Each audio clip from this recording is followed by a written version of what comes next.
Hello everyone.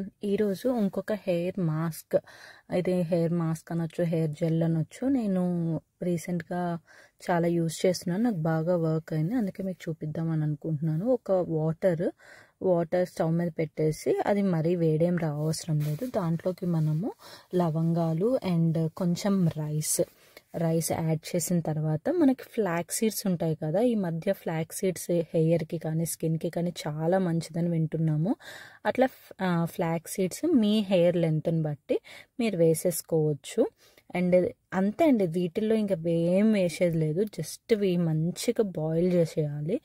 And మనకి తెలిసిపోతుంది కూడా అది బాయిల్ అయినప్పుడు. నేను మీకు ఒక టిప్ చెప్తాను, అసలు ఇది ఎట్లా జెల్గా ఫామ్ అయ్యిద్ది, మనకి ఎలా తెలుస్తుంది అని కొంతమందికి కొన్ని డౌట్స్ ఉండొచ్చు. నేను అది మీకు క్లియర్గా చెప్తాను. అండ్ ఇది మనకి ఎక్కువ టైం ఏం పట్టదండి, జస్ట్ ఒక 5-10 మినిట్స్లో అయిపోతుంది. అండ్ మనం కొంచెం హై ఫ్లేమ్లో, కొంతమంది ఏంటంటే హడావిడిగా ఉన్నాము, టైం పడతాము 5 మినిట్స్ అంటే, మీరు హైలో పెట్టుకుంటే ఇంకా చాలా తొందరగా అయిపోతుంది. నాకైతే అసలు ఎంతోసేపు పట్టలేదు. ఇట్లా మంచిగా మధ్య మధ్యలో కలుపుకుంటూ ఉండండి, మనకేం అడుగంటం అట్లా ఉండదు, కానీ మొత్తం అంతా కరెక్ట్గా మిక్స్ అవుతూ ఉంటుంది. ఎందుకంటే కింద రైస్ అవి కూడా వేసాం కాబట్టి మంచిగా అవుతాయి. నేనైతే కొంచెం లో ఫ్లేమ్లోనే పెట్టుకొని చేశాను, నాకు ఇప్పుడు అంత హడావిడి ఏం లేదు. అండ్ దీంట్లోకి ఇప్పుడు నేను ఎప్పుడూ వేయలేదు, కానీ ఈరోజు ఎందుకో మెంతులు కూడా వేసాను. ఎందుకంటే రీసెంట్గా నాకు మెంతులు చాలా బాగా పడుతున్నాయి నా హెయిర్కి. అందుకు ఏముంది చూద్దాం, ట్రై చేద్దాము, మనం ఎక్స్పెరిమెంట్ చేయండి ఎట్లా అనేసి ఈరోజైతే నేను కొత్తగా మెంతులు యాడ్ చేశాను. మెంతులు అనేది జస్ట్ ఆప్షనల్ మాత్రమే, అదంతా ఇంపార్టెంట్ అయితే కాదు. చూసారు కదా, ఇట్లా మనకి జస్ట్ చేత్తో ఇలా అన్నప్పుడు అది మనకి ఒక జెల్ ఫామ్లో అవుతుంది అంటే ఓకే, ఇది మనకి అది రెడీ అయినట్టు. అండ్ మనకి పైన కూడా ఇలా వైట్గా వచ్చేస్తుంది. ఇలా మనం ఆ టైంలోనే స్ట్రైన్ చేసేసుకోవాలి. చాలా మంది చేసే మిస్టేక్ ఏంటంటే ఆరిన తర్వాత చేద్దాం అనుకుంటారు, ఆరిన తర్వాత ఆల్రెడీ అది జెల్ లాగా ఫామ్ అయిపోయి మనకు అస్సలు స్ట్రైన్ చేయడానికి రాదు, మనకు అంతా ఇత్తులు ఉండిపోతుంది.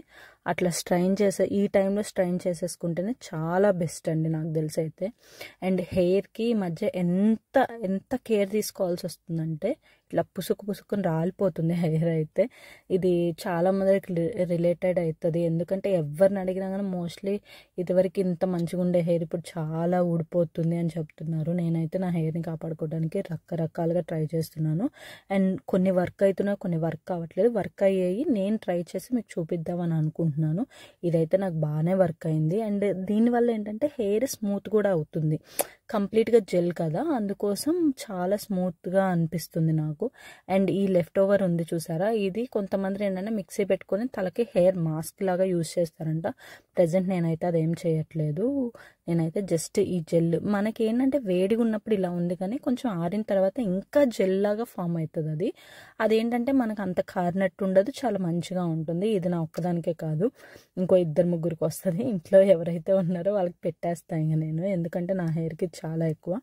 నేను దీంట్లోకి కోకోనట్ యూస్ చేస్తాను. బేసిక్గా నేను ఇది రాసుకునేటప్పుడు నా హెయిర్ జస్ట్ నార్మల్ హెయిర్, అందుకోసం నేను కోకోనట్ కూడా దాంట్లో మిక్స్ చేస్తే నాకు ఇంకా ఆ స్మూత్ ఎఫెక్ట్ వస్తుంది అని నాకు అనిపించింది, అందుకోసం ట్రై చేశాను నేను. అది కూడా నాకు అది వర్క్ అయింది. మీకు వర్క్ అయితే రాసుకోండి, లేదంటే జస్ట్ ఆ జెల్ ఒక్కటి పెట్టుకున్న గుడ్ ఇనఫ్ అసలు మనకి.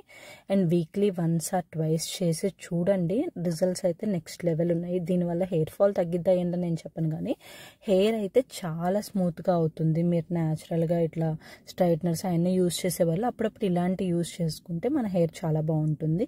ఎలా ఉంది?